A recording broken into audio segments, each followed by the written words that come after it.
Semyon had spent 2 decades driving the lonely midnight route of Bus 47, a route so forgotten that even the streetlights seemed tired of watching it. But on one eerily silent, fog-soaked night, as the wind pressed against the windows like invisible hands, he stopped at the abandoned textile factory stop, where no passenger had boarded for years. Yet the doors creaked open, and a teenage girl wearing an immaculate school uniform silently stepped inside, her face pale, her eyes fixed on the floor as she walked to the very last seat without a word. And although he tried talking to her, she remained unnervingly still, gazing ahead with a blank, almost lifeless expression. As Semyon drove deeper into the thick fog that swallowed the road like a living creature, a soft whisper floated from the back, barely audible through the hum of the engine. "Don't take the next turn." And though his body tensed with confusion and dread, something in her voice, cold, trembling, and impossibly certain, made him grip the wheel and ignore the map's instructions, choosing instead to drive straight. And minutes later, flashing lights cut through the fog, revealing ambulances, policemen, and a massive overturned truck blocking the turn he was supposed to take, a spot he now realized would have killed him instantly had he followed the route. Shaken, he glanced back to thank the mysterious girl, but the seat was empty, the interior silent, and when he checked the CCTV footage the next morning, the doors were shown opening, but no one entered, though for a split second, a blurry, trembling silhouette appeared in the last seat, like someone crying in silence before dissolving into static, leaving Semyon sleepless and haunted. Over the next several nights, she returned, never speaking except to whisper warnings that saved his life again and again. Stop the bus, which prevented him from hitting a cow hidden in the fog. Slow down, which kept him from crashing into a drunk man stumbling into the road. Turn off the lights, which allowed the bus to pass unnoticed by robbers lurking near the roadside. And each time she vanished without a trace, leaving only her whispers echoing in his head. Driven by growing terror and curiosity, Semyon began searching old city records and newspaper archives, discovering that 8 years earlier, a school bus had crashed on this very route during a storm, plunging into a ravine. And while most bodies were recovered immediately, one girl, who always sat in the last seat, was missing for days before her body was found, still strapped in, her uniform identical to the one worn by his ghostly passenger. When she appeared again one final night, not in the last seat, but slowly walking toward him, her pale face glowing faintly in the dim cabin light and her eyes filled with unbearable sadness, she whispered, "Tonight, it's your turn." And Semyon, trembling, asked why, but she only lifted a shaking hand and pointed to the fog ahead, as if seeing something he could not, whispering, "I can warn, but I cannot stop what is already coming." And before he could react, the bus jolted violently, the fog thickened into a suffocating wall, the brakes lost all resistance beneath his foot, and a massive, impossible shadow crossed the road, so large it swallowed the headlights, dragging the bus into darkness as the girl's fragile voice echoed one last time through the collapsing silence, leaving Semyon's fate a mystery forever buried within the endless fog of Route 47. Long after the bus disappeared into the suffocating fog, people whispered that Semyon had simply driven off the road. But weeks later, when the fog finally lifted and investigators searched the route, they found the bus not crashed, not overturned, but standing perfectly upright in the middle of an abandoned service tunnel that had been sealed for over 30 years. Its engine dead, its windows coated with a thin layer of frost from the inside, and Semyon nowhere to be found except for his jacket neatly folded on the driver's seat, as if he had calmly taken it off before stepping into something unseen. The CCTV inside the tunnel showed flickering, distorted footage of the bus arriving by itself, no driver, no movement, except for a faint figure standing in the last seat, slowly leaning forward as though watching whoever would dare to open the door. When authorities forced the doors apart, they found deep scratch marks on the metal floor, as if someone had been dragged away. But the deepest marks were clustered around the final seat, where a small school badge belonging to the dead girl was left as though placed deliberately. And that night, the tunnel security guard swore he heard a voice whisper, "He is still here," drifting from the darkness inside. Rumors spread that Simeon had not died, but was trapped in the same loop the girl had lived in, caught between two worlds on Route 47, doomed to wander the fog searching for a way back. And drivers on night shifts soon reported seeing a man standing at deserted bus stops, drenched in cold fog, shoulders trembling, face hidden, who stepped onto empty buses without the doors opening, always heading straight to the last seat where the girl once sat, staring forward with hollow eyes, whispering warnings only seconds before fate unfolded, as though continuing the girl's mission, or perhaps repeating the path he could never escape. And now, the legend of Route 47 says, if you ever drive in the fog and feel someone sit behind you, even when the bus is empty, do not look back, because it might be Simeon, caught between life and death, trying to warn you before the shadow that took him comes for you next. Months after Semyon's disappearance, Route 47 became a cursed path whispered about in driver break rooms, because even on clear nights, an unnatural fog would bloom from the ground like a breathing creature, spreading across the asphalt in slow ripples as if searching for something or someone. And the drivers swore the fog carried faint echoes of Semyon's voice, overlapping with the young girl's, both whispering warnings that chilled the bones of anyone who heard them. One cold midnight, a new replacement driver named Farouk began his shift, determined not to believe the stories. But halfway through the route, the fog erupted around the bus with such force that visibility vanished entirely, the headlights turning into two pale circles swallowed by white nothingness. And as Farouk steadied the wheel, he glanced into the mirror and felt his heartbeat collapse. There, in the last seat, sat Semyon, drenched in icy condensation, as if he had walked through a blizzard, his hair plastered to his forehead, his lips trembling, and his hollow eyes staring straight ahead, while a whisper escaped him in a voice that sounded both distant and desperate. "Don't take the next turn." Frozen in fear, Farouk blinked, and in the single beat of his eyelids, Semyon's figure flickered like bad footage and disappeared, leaving only a trail of wet footprints leading to the emergency exit, as if he had stepped out into the fog without opening the door. And before Farouk could fully regain control, something massive brushed against the side of the bus, producing a slow, dragging sound like claws scraping metal, a sound so deep it vibrated through the seats and rattled the mirrors. And when Farouk dared to look outside, the fog parted for a moment and revealed a towering silhouette, long arms, twisted proportions, and a head tilted unnaturally to one side, moving in sync with the bus as though it had been waiting for Semyon but found Farouk instead.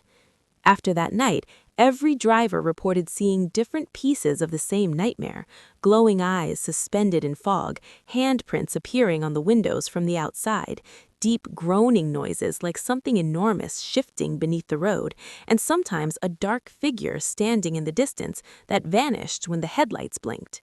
Patterns formed. Whenever Semyon appeared in the last seat, the shadow followed closely behind, and whenever the shadow lingered too long, someone on the route went missing. A night patrol officer whose radio crackled with static before he whispered, "Somebody is walking toward me, but I can't see his face." A cyclist who vanished, leaving behind only a bent wheel, even a street sweeper whose broom was found lying neatly in the middle of the road, as if placed with intention. Investigators blamed fog, accidents, illusions, but the drivers knew the truth, because one of them, an older man named Javed, confessed that he had once seen Semyon and the girl standing together in the last seat, their silhouettes faintly glowing inside the dark bus, both staring at him with expressions of unbearable sorrow, as if begging for help they could never receive. And Javed swore he heard them whisper the same sentence over and over, their voices overlapping like two souls trapped in the same breath. "We're trying to save you before it reaches you too." Now, the legend of Route 47 says that Semyon and the girl are bound to the fog, neither alive nor fully dead, trying desperately to warn those who come close to the monstrous shadow that dragged Semyon into the darkness. And on certain nights when the wind is silent and the fog rolls in without warning, passengers swear they can feel someone sit behind them, even when the bus is empty. And if they dare look back, they will see two faint figures in the last seat, one adult, one child, both whispering, "You're next, unless you listen." As fear around Route 47 grew, the Transport Department attempted a full shutdown, but the night the closure began, an emergency call pulled veteran investigator Hyder onto the case, a final attempt to understand the disappearances, and he arrived at the route armed with thermal scanners, body cams, and a specialist team, yet even their equipment trembled with static the moment the fog rolled in, swallowing their headlights with unnatural hunger. Hyder led the team forward, and the deeper they entered, the colder the air became, until breath turned into thick white vapor, and the road itself seemed to pulse under their boots like a heartbeat buried beneath the asphalt. And then the fog split open to reveal the abandoned service tunnel where Semyon's empty bus had once been found, but now it stood in the center of the road, engine dead, doors open, waiting like a silent observer. Hyder stepped inside with a flashlight, and instantly the temperature plunged as if he'd been submerged in an icy river, and the cabin lights flickered to life on their own, revealing the last seat glowing faintly with a cold blue hue. And suddenly, two silhouettes formed there, Semyon and the girl, both sitting motionless, faces pale, eyes dark and endless, their lips shaking with words that couldn't form. The air around Hyder thickened as an immense shadow stretched across the bus windows, sliding around the vehicle like a predator circling prey, and the metal frame groaned as though something was pushing against it from all sides. Hyder's team tried to retreat, but their radios erupted with overlapping whispers in Semyon's desperate voice.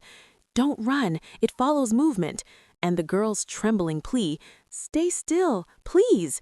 The shadow surged forward, filling the front windshield with a monstrous, faceless mass, its outline warped and shifting like smoke trapped inside flesh, and Hyder felt its presence press against his mind, flooding him with visions, Semyon being dragged into a black freezing void beneath the road, the girl dying alone in the ravine, countless others swallowed by the same entity that fed on fear and fate, trapping victims in an endless loop of warnings they could never fully escape.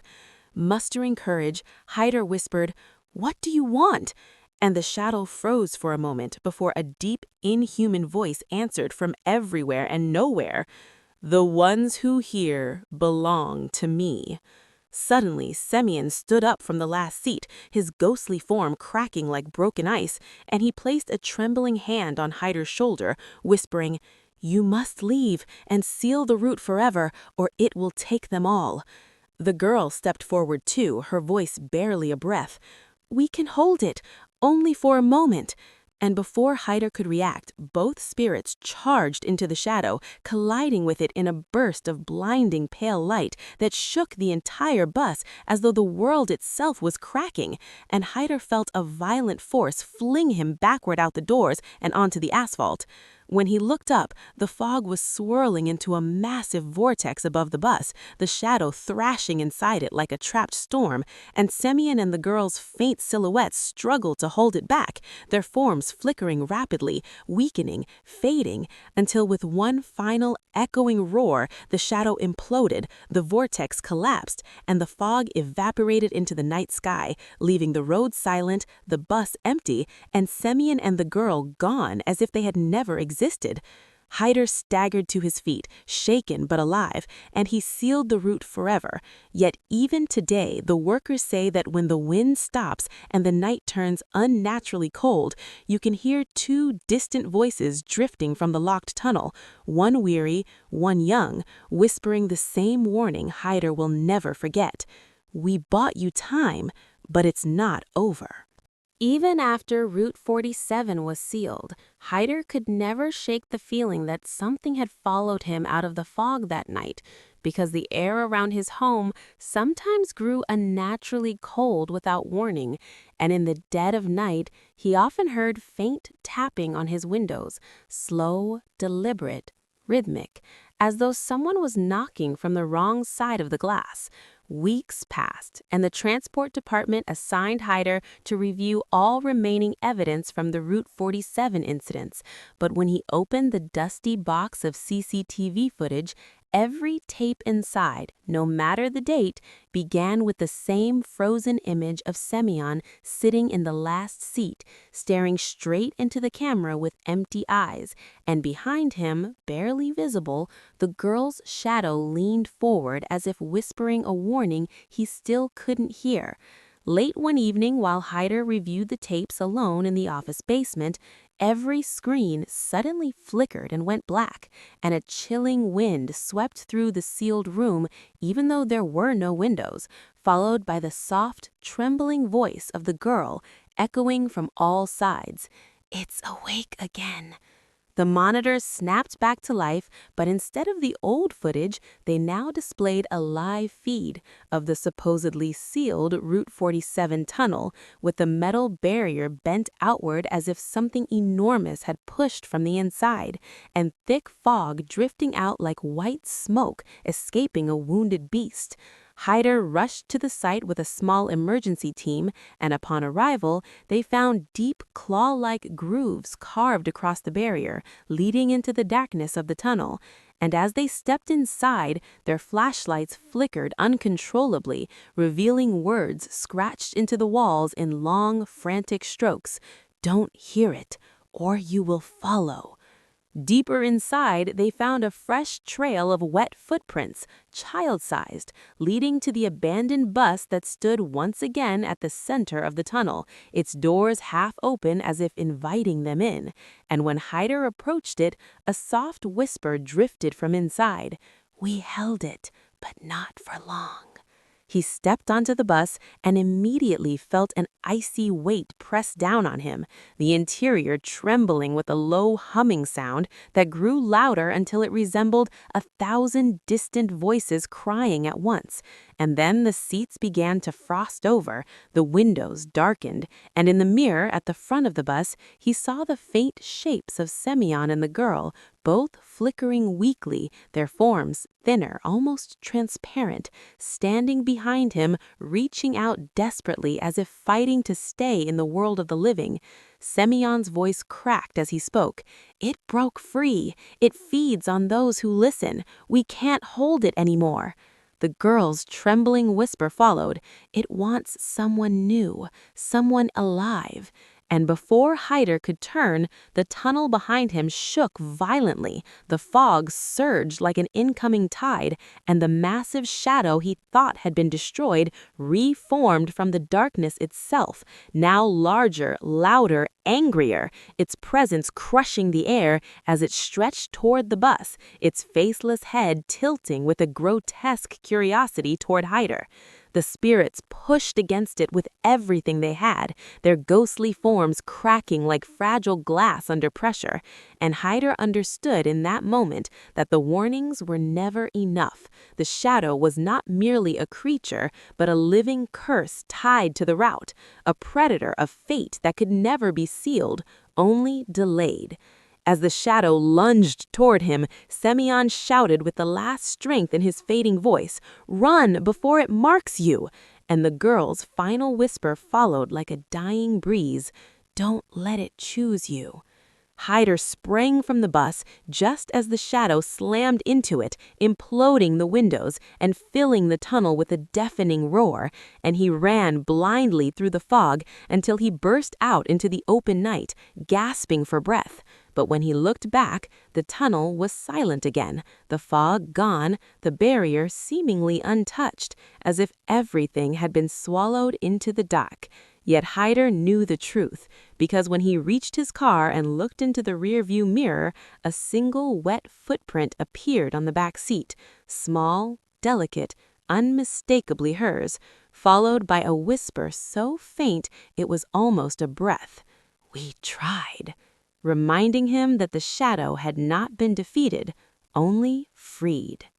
Hyder never slept the same after that night, because even in his own home, the air would turn icy without warning, and sometimes he could hear faint, deliberate knocks coming from empty corners of the room, or soft whispers, repeating the same warning over and over.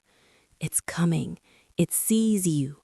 And though he tried to ignore it, Route 47 had imprinted itself into his mind like a scar, because the shadow that had consumed the bus and almost destroyed him had not vanished. It had simply retreated, waiting, and the footprints that had appeared on his back seat were proof that the boundary between the living and the cursed route was no longer fixed.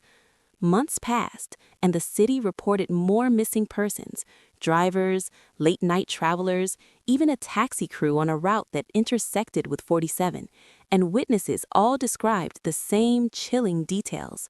A thick fog appearing suddenly, faint figures sitting in the back seat of empty vehicles, and whispers that warned too late, always followed by the sensation of being watched, hunted, and marked.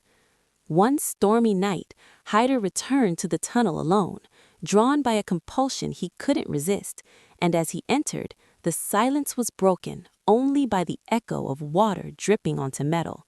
And there, in the faint glow of the bus's interior lights, Semyon and the girl appeared together again, their ghostly forms flickering violently, stretched thin, voices cracking.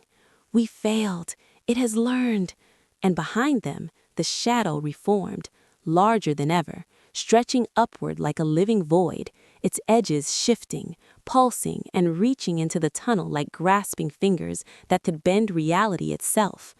Hyder tried to flee, but the fog rushed in from all sides, carrying whispers from the past, the present, and futures that had not yet happened, all blending together in a deafening chorus of despair. And he realized with horror that Route 47 was no longer just a road, it was a trap, a vessel, a gateway for the shadow to claim souls, feeding on fear, on fate, and now he himself was marked. The girl stepped forward, voice barely audible. "Run while you can, we cannot hold it," while Semyon's trembling hand pointed to the swirling darkness behind them, which seemed to stretch into infinity, and for a moment Hyder saw flashes of all the victims, trapped in twisted loops of the same road, their faces frozen in terror, screaming silently as the shadow consumed them again and again. Then, with a roar that shook the tunnel like the tearing of the sky, the shadow surged forward, colliding with Semyon and the girl in a blinding explosion of pale light that shattered the bus windows and sent Hyder sprawling into the fog outside, gasping for breath. And when he looked back, the tunnel was empty, the bus gone, and the fog had vanished. But deep in his chest, he knew the truth. The shadow was patient, eternal, and unbound. And somewhere, far away, on the very roads of the city, it was waiting for the next soul who dared to listen to the whispers, because Route 47 had not ended, it had only begun. And Semyon and the girl were trapped forever, fighting to hold back an unstoppable darkness that would claim anyone who heard their warnings too late, their voices fading into the night. It's coming, and next time, it might be you.